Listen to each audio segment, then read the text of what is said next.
Hey guys, my name is Ian Schechter, and this is actually my first video. Um, it's pretty cool. I started my first e-commerce company 4 years ago, and the first thing I did when I started was selling products on Amazon.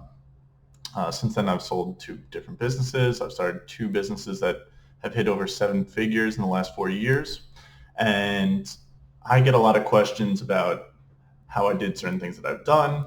Um, and I want to show you guys a little bit of what I did, and maybe that helps. And I encourage any questions or feedback on this video, especially the video, because it's my first video and I probably am doing a lot of things wrong with it. So jump into it. Let's see how this works. All right. Actually, let me talk about some of the pros and cons of selling on Amazon, because since my first foray into Amazon, I truly have had mixed results. So pros, Amazon's a huge marketplace, gets a ton of traffic, there's a lot of demand, they do most of the work for you. You don't have to bring outside traffic onto your site. You just have to, rank, send your products to FBA, and it's just super easy. They take care of logistics. In terms of sending packages out, you don't have to deal with most of the not so fun stuff that you have to deal with in most business. But what are the cons? What are the drawbacks of selling on Amazon? Well, the big ones are the fact that Amazon owns the traffic. You don't get emails. You don't get customer data. You get some basic customer data, but you don't own the customer data. You can't retarget or remarket, or you know, um, can't send emails out. You can't add people to a list. I mean, you can, but it's a little tough. So, what are some other cons? Reviews. Getting reviews very difficult. Getting your competitors not to drop negative reviews and use some black hat stuff to screw you, for lack of a better term. It's tough. The Amazon fees are nothing to be nothing to ignore. They're taking a good percentage of your sales. Their customer support, in terms of if you get something, they could randomly restrict your listing for a reason. They can ban you for whatever reason they want, really. You are at their mercy. So you could have, I've had a product that was selling, $3,000 a day in revenue, and all of a sudden, bam, that listing got removed for a pretty arbitrary reason, and I had to spend 2 months with Amazon support trying to get it back. So these are things you have to deal with, and they're sort of a pain in the ass. Um, Pros and cons, right? But let's jump into how I selected a product, right? So I've spent a lot of time just on Amazon, and let me show you what I do here. I think this is a good view on Amazon's homepage. I would do a lot of bestsellers, trying to find, this is, I would actually do a Google search for it. Google Amazon bestsellers. There's probably a better way of doing this, but this is how I did it. Going through categories, I'm looking for small products that are easy to ship from the manufacturer, because I'm trying to keep costs low in terms of that. Dealing with logistics from getting it from a manufacturer, if it's overseas in China, to America, if it weighs a lot, is a problem. Also, the FBA fees are much higher, like the shipping fees that Amazon charges you per unit if your item is big and or weighs a lot, is a huge factor that's a little underrated when most people are doing their product research. So you want small, light products for the most part. You can go after the heavier products. I'm not saying that's a terrible idea, but you have to understand the added costs and the added logistical headaches that go along with that. I'll run through. I want to see bestsellers that don't have a ton of reviews. So something that products that have 11,000 reviews, yeah, you could check out the rest of the market and see, is that the only product with a ton of reviews, and is the number 2 and 3 product making money? Um, but you try to want to stay away from too many reviews competing against that, because nowadays on Amazon it's very difficult to get your reviews. And what I want to stay away from is consumer product good brands, Bounty, Energizer, Tide. These are big consumer product good brands. They have name recognition. Name recognition is very difficult to compete against. Um, People are going to search for name brands. So what you and if you see demand in that category, it could just be because people are searching for that specific name brand. So that's something you probably want to stay away from. I use Jungle Scout to give me ideas of revenue numbers. I know it's not very accurate, but it's, what I've found when I've looked at the numbers against what the revenue that I've done on my listings, we're not too far. It's a good enough approximation of, is there demand, right? You're not, is the monthly revenue numbers exact? It's not going to be. But what you want to know is the idea of approximately, with a standard deviation probably of like 10 to 20%, how many monthly units are they selling? What monthly, how many reviews they have, and the price point that they're at.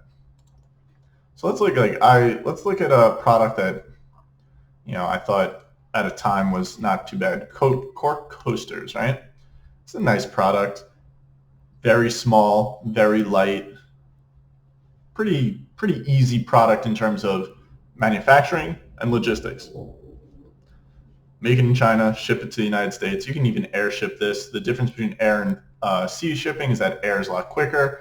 Air, you deal with a lot less customs headaches, but air is a lot more expensive. So if you can have a very light product and ship usually like 1,000 units at a time or 2,000 units until you're scaling, and you can airship them to test out the product, that's pretty great.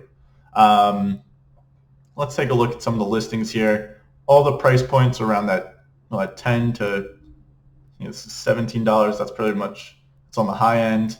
But none of them have too many reviews. 300, 500.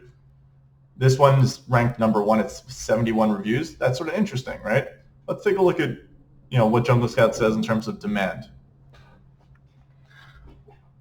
Bump it a bum. All right. Let's see. Assuming this is going to load soon. Here we go. All right. Opportunities. They give you an opportunity score. Yeah, don't worry about their opportunity score. What you want to do is make your own decisions. I don't like the machine telling me if it's a good opportunity. I like, actually digging deep and seeing for myself. So let's see. The number 1 product, the Amazon's Choice, about 6,000.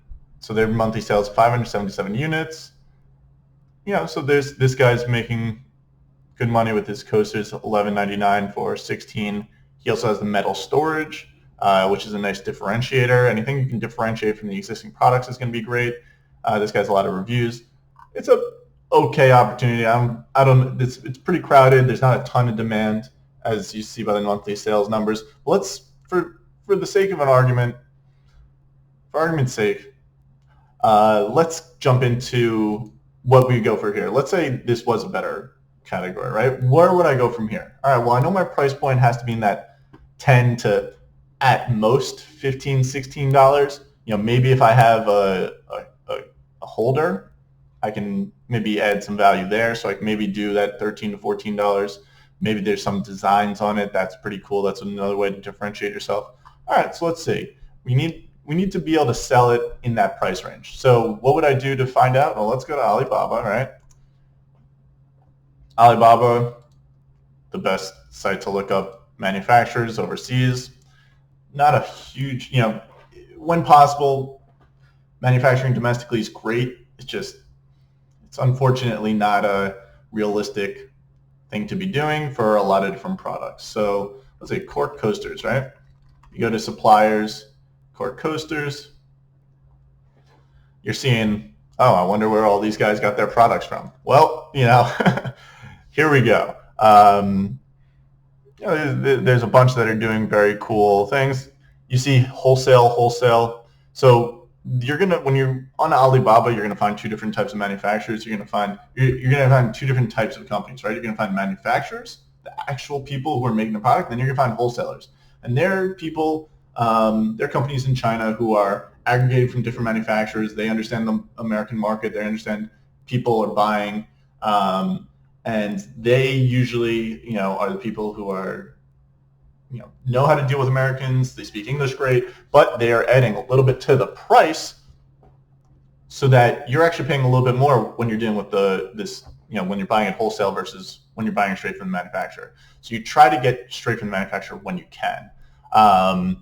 And you usually just want to find a bunch of people who are doing it. Let's see, this is a set of 8, 4 inch and 20, 1/5 inch.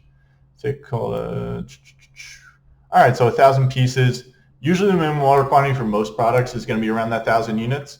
So this is 15 cents a unit. So if you do 8 pieces at 15 cents, you're going to be at 120, right? $1.20. So that's going to be your cost. Let's say, okay, ships to, it's $100. These are very light. Shipping this is going to be a breeze, right? So $1.20, let's say even conservatively $2 all in. $2 all in, and you're selling it for 10, you have $8 of margin. That's not bad. I mean, if your cost of goods are 20%, it's really not a bad margin. Now, how expensive is it to acquire a customer? How do you differentiate? These are the things that I'll probably have to cover in another video because I don't want to get too far into it now. I just sort of want to give you an idea of what's the first step or first 2 steps in how I select a product to try on Amazon.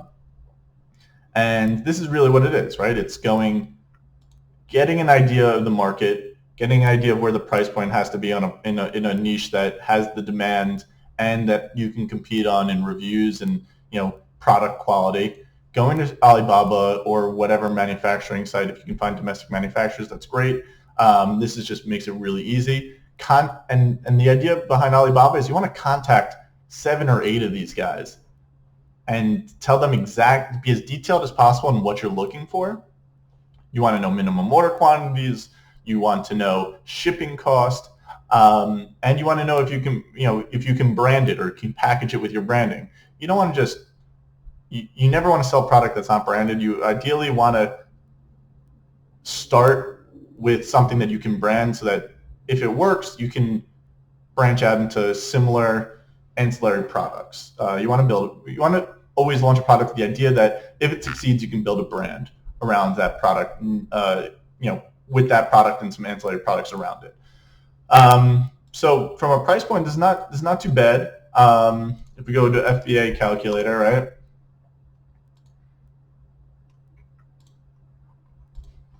Cork coasters.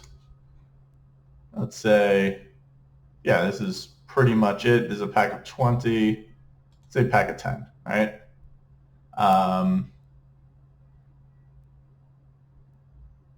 Let's say item price, let's say $11, and ships to Amazon is $100, and the cost of product is $1.20, right?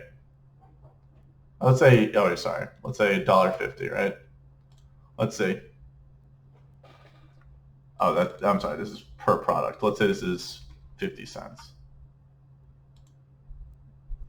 All right, so Amazon's going to take $3.32 as their FBA cost. So you have $4 to play with. If you can get the cost of acquiring a customer for under $4, you're making money. If you can't, then you lose money. But that's something that requires testing, really. I mean, we can go into getting an idea of approximate cost per clicks on Google and how that translates to Amazon. Or, when you're looking at a product like this, that's 1,000 pieces at 15 cents, what is your cost going to be? It's going to be $150 to get 1,000 units. All right, well, 1,000 units at 8 pieces, it's 125, 125 or so. Packages of 8 for $150. You can try out this whole entire product for under $200, or let's say under $250 with shipping. So to launch a product on Amazon for that price is very attractive. These are the things that you're looking for, right? Let's be real. If you're trying to make some money on Amazon and you never tried anything on e-commerce before, failure is going to happen. You have to be ready to accept that, and you have to be ready to understand that failure is just a learning point. I've probably failed on, my success rate in launching products is probably around 25 to 30%. For every 2 or 3 products I hit on, I probably miss on 7 or 8. That's just the nature of the business. You're never always going to be right. The successes pay for the failures and then some. So you're just looking to launch products for a low cost into these attractive markets after doing the research that you can and trying things out. I mean, that's really the name of the game, not only in this, but in life. And please let me know if you have any questions from here. What do you want to see next?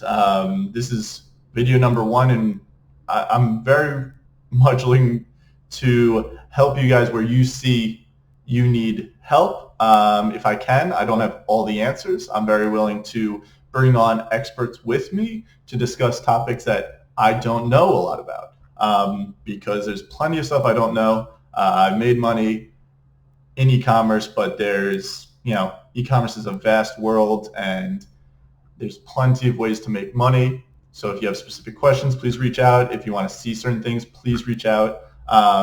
If you think this video sucks, feel free to tell me. All right.